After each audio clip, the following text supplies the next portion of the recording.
I bring this other artist that I like a lot, and I knew recently via an exhibit here in Lisbon. Her name is Vivian Suter.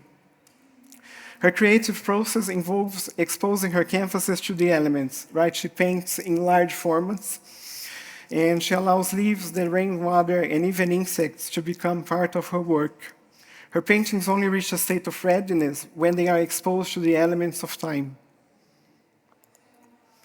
The second type of catalyst, as I said, is the external factors like production deadlines, and they intensify and compact the creative process because time is short. Let me talk a bit about fashion industry, right? I have worked with houses that will have sometimes 2 women's wear collections, 2 men's wear, maybe haute couture and collaborations, and some of them can reach about 8 fashion shows in a year. If you divided this by 52 weeks, an entire year, that would be roughly every 6 weeks for a new show. So creative has to happen in a breakneck speed. And there are parallels now with the world of technology where I work. If you work with a dynamic product or a cluster of products, the development is then governed by the relentless rhythm of the agile frameworks, and we have to work on sprints, MPIs, and quarters, and so on. There is simply no time to be creative. And this is when I bring the tools.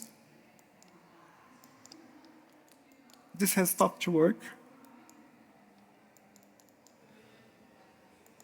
Not working. Oh, it's working. There we go. Okay.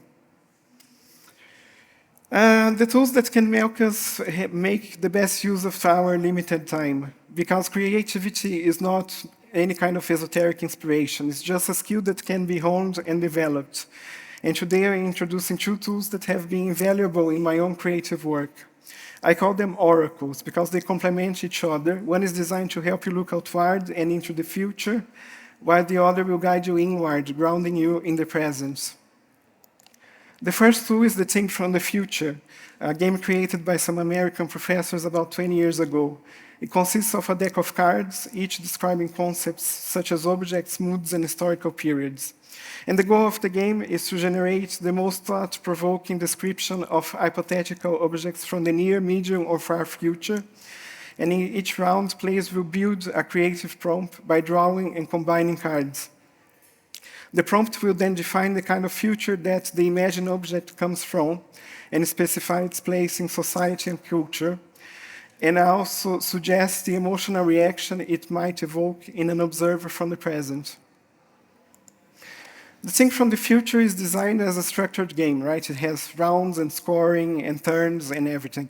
But to work in fashion, when I used it as an oracle, I had to adapt it to my use case, which is to play solo and edit the cards to fit the image and aesthetics of the brand I was working for. So this was for an undisclosed menswear Japanese brand, and I obtained the cards Collapse in a Decade, Journalist, Magazine Cover, and Malaise. So this is what I had to produce with the Oracle, right? And this was just after the Fukushima incident in Japan, and since this brand is quite dark in the teams it works with, I thought it would fit. And by the way, 10 years is now 2025, right? And this was super successful, and eventually even became a business proposition. I was able to sell this collection to the brand. Conversely, the second tool will take you into an inward journey, because it's the simple tarot deck, which, as Jung said, the psychologist, serves as a pathway to the unconscious mind and a powerful means of representing humanity's archetypes. For artists, the tarot has been both a creative path and an artistic outcome.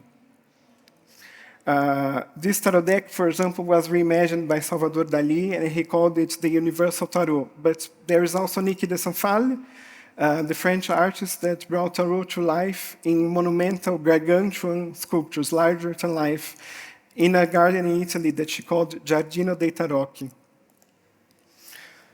So, for some others, tarot is a tool of study and artistic exploration. My favorite filmmaker, Alejandro Jodorowsky, sees it as a gateway to deep creativity and the subconscious, just like the psychologist. He restored the Marseille Tarot deck in his book The Way of Tarot from 2004, and this book has influenced many artists worldwide. I quote unquote here, the tarot is a language that speaks about the present. And what does he want to emphasize here?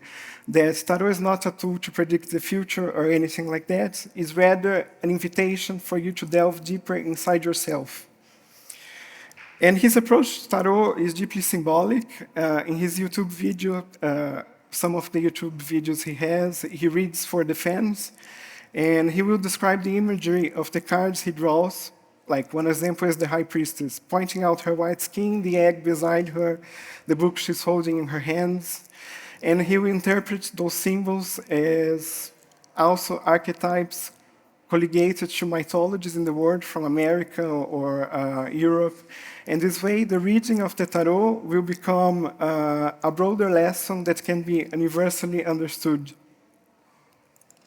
So as a creative exercise, I posed a personal question and drew 3 tarot cards from my favorite deck, the Art Nouveau deck, which are the Fool, the Ten of Coins, and the High Priestess. And I did not want to delve too deeply in the meaning of this spread, but I was shocked by the accuracy in reflecting my current situation, especially professionally wise. And it revealed to me insights that might otherwise remain outside my field of vision. And I decided to experiment with DALL-E to visualize some of the ideas that have been circulating in my mind with the information that the tarot prompted to me. And the goal wasn't really to take the interpretations literally, but to explore them through my own lenses and my own aesthetic, and use the symbolism as a prompt that machine would then interpret the way it wanted. And as you can see, I am quite fond of Italian futurism, so this is what I got in this exercise. And since now we are in the end of our time, I wanted to present the key takeaways from this presentation. 1, creativity requires time, and different constraints can make it available. 2, oracles are tools that can provide structured prompts and unexpected directions for creative work. 3, the think from the future helps externalize futuristic ideas, while 4, tarot fosters introspection and symbolic meaning. 5, artists can use structured randomness via the oracles to push their creativity further, even under time pressure. And finally, 6, and for me the most important, as a creative type, is that AI and digital tools can serve as an extension of creative ideation, but they should not be a replacement for intuition and self-reflection, which is what the cards help us achieve. So this is the credits, the games that I mentioned. You can search for me later if you want to write me an email, and I'll be gladly talking more about this. And that's it. Thank you for coming.